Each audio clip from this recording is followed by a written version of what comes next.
Bonjour à vous. C'est Alexandre. Sous la Varangue, c'est votre émission. Sous la Varangue est une émission culturelle consacrée à l'art, aux traditions, à l'histoire et à l'événementiel. Aujourd'hui, nous retournons au Tampon, dans la salle Charles-Rita Baudemoulin, où Marilyn Champignol nous accueille pour une exposition sur l'ancienne prison de la rue Juliette Dodu à Saint-Denis. Et c'est tout de suite dans Sous la Varangue.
Je suis ici pour les Journées du patrimoine dans la salle Baudemoulin pour l'exposition de Madame Marilyn Champignol. Marilyn Champignol, présidente de l'association Quartier Libre, Mémoire et Patrimoine Océan Indien.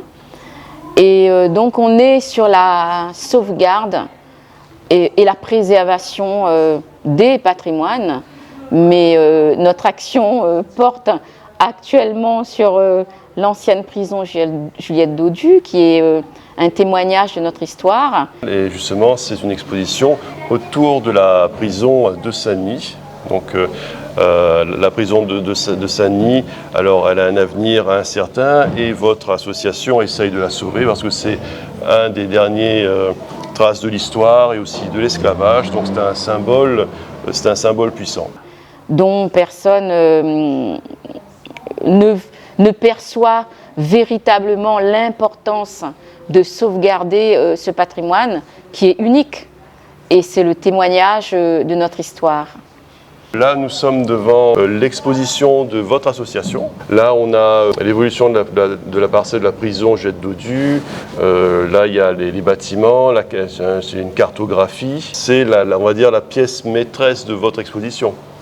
Alors là, nous avons un plan de 1821. Il faut savoir que tous les plans, ça part depuis 1790 et ça s'arrête à 1884. Hein. C'est des plans que nous avons récupérés aux ANOM.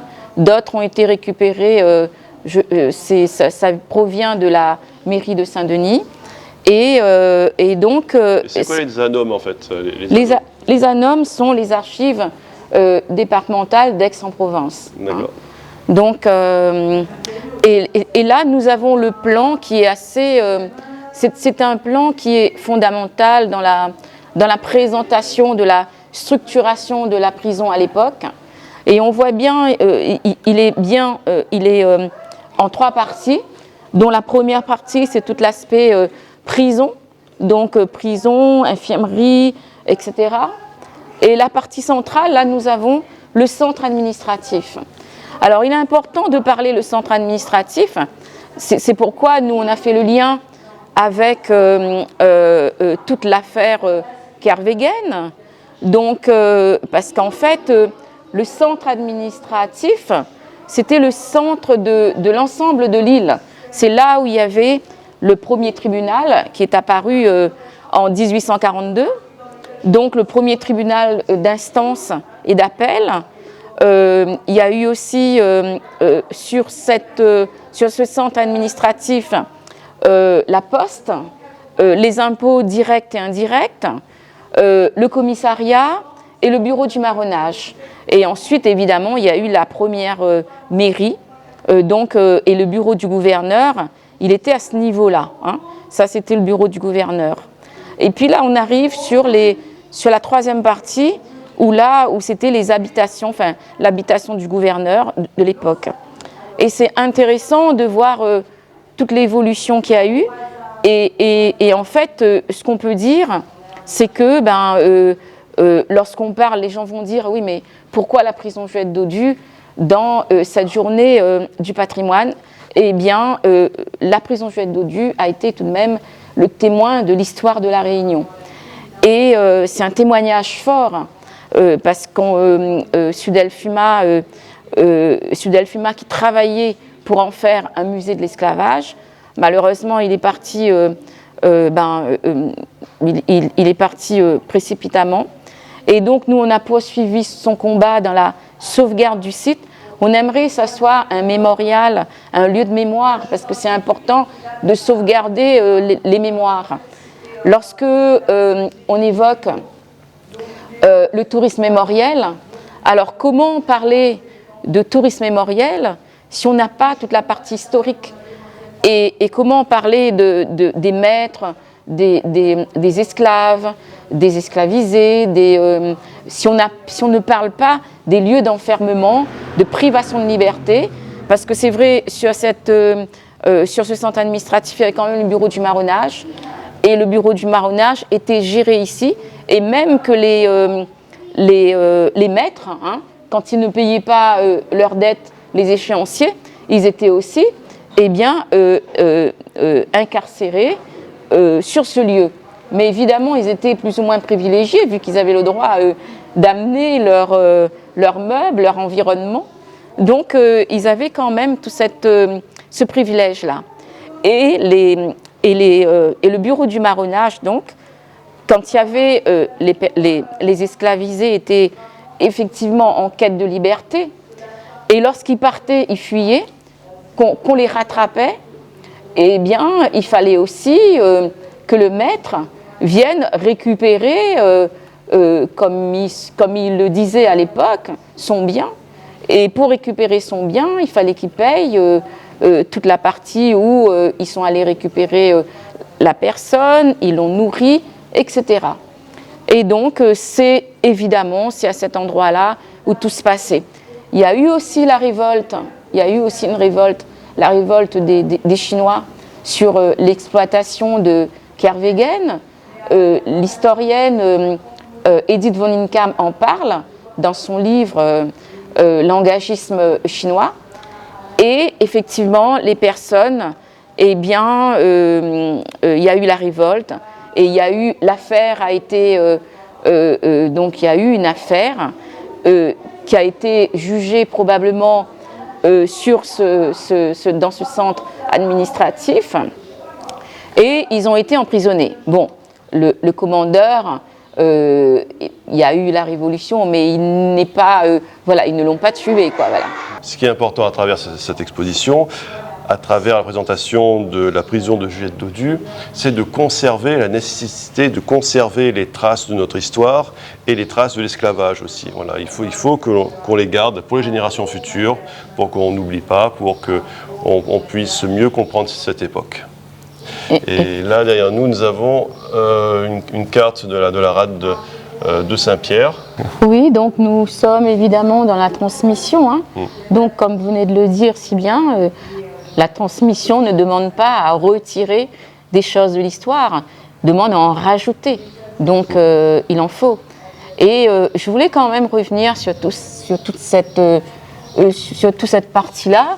Donc, il faut savoir qu'il y a un géographe, Yannick Fontaine, qui travaille énormément sur tout ce qui est géographie. Et donc, c'est lui qui a constitué toute cette partie-là. Et ça fait plus de 15 ans qu'il travaille sur l'usine Bel Air. Donc, je tenais quand même à le souligner. Donc, c'est vrai qu'on n'a pas... voilà. Donc, il faut quand même rendre à César ce qui appartient à César. Voilà.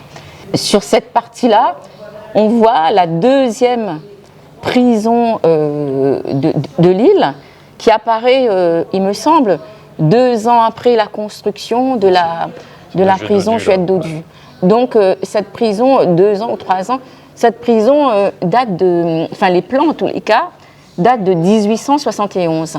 Donc, est installée à proximité de la mairie.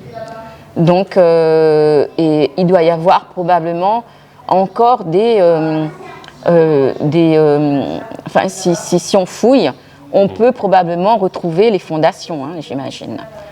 Et donc, cette carte-là raconte aussi les délits commis, les délits et crimes les plus courants, hein, donc vol de poule, donc céréales, agression régisseur. Agression régisseur, ben oui, il y a eu, d'après Edith von Inkham, il y a eu quand même une révolution contre le commandeur des Asiatiques. Et donc, eux, ils pensaient qu'ils étaient là pour faire du commerce. Avec la barrière de la langue, ils ont constaté qu'ils étaient là pour être esclaves sur la société de plantation. Et bien, du coup, il s'en est pris au commandeur. Hein, donc, et bon, l'histoire dit plus tard que le commandeur, il a bien vécu. Hein, il n'a pas été outre. Ils l'ont un peu, bousculé. Mais l'affaire a été jugée à la prison Chouette de Dieu. Alors là, on voit aussi que le code de Kervegen, et donc en fait, il déplore à cette époque-là, donc il déplore le manque de travail de sa main-d'œuvre, et donc il voit, donc ça n'apparaît pas dans les textes législatifs d'après les recherches de Jannick et de Dominique. Donc, voilà. Et alors, lui, ce qu'il disait à cette époque, que ce sont les désordres et les défauts du travail qui causent problème. Le commissaire de police, Lambert, à l'époque, donc, disait « Monsieur le procureur du roi vient aussi de recevoir de Monsieur le commissaire de police de Saint-Pierre un nommé Tabac. » Malais, donc asiatique, au sieur Daniel, accusé d'avoir porté des coups de couteau à 2 gardiens de monsieur de Kervegen, qui voulaient l'arrêter. Évidemment, les blessures ont été reconnues superficielles et n'ont pas entraîné ni incapacité ni interruption de travail. Donc voilà un petit peu ce que raconte aussi toute cette carte, enfin que raconte cette carte. Donc on voit bien, il y a un certain nombre d'informations, on voit bien le marronnage, donc le marronnage sur l'habitation des Kervegen, dans les registres de punition, plus de 200 esclaves, de 1847 à 1848. Et on voit bien que le marronnage, donc sur la propriété de Kervegen, ils sont en nombre de 16, donc ça paraît un peu considérable pour la famille Kervegen. Hein, il y a quand même 22 poissons qui partent en marronnage. Refus de travail, il y a quand même 23 poissons. Pour insubordination, 8%. Vol, 38%. Violence, 4,2%. Voilà, il y a quand même et donc ça c'est de Jean-François Giraud, hein, toutes ces données-là. Donc on voit qu'il y a quand même des choses qui ne vont pas sur cette exploitation et donc il s'en plaint un peu le code de Kervegen, hein, donc il déplore qu'il y ait tout ça. Donc après on parlait de Madame Desbassins, donc on sait que, en tous les cas, d'après les recherches poussées, on sait que le code de Kervegen, la famille Kervegen, était quand même 20 fois plus riche que Madame Desbassins. Et donc il a quand même développé toute une économie. Hein, donc il y a eu, ils ont créé une banque, la Banque de la Réunion. Ils ont créé une monnaie à cette époque. Et il y avait un des fils, François de Mailly, qui était un député très connu. Et finalement, quand ils sont partis, les Kervegen, ils ont quand même tout vendu. Hein. Ils ont vendu à une société mauricienne. Et donc, ils en ont vendu aussi à un certain Bénard, à la famille Avril, etc.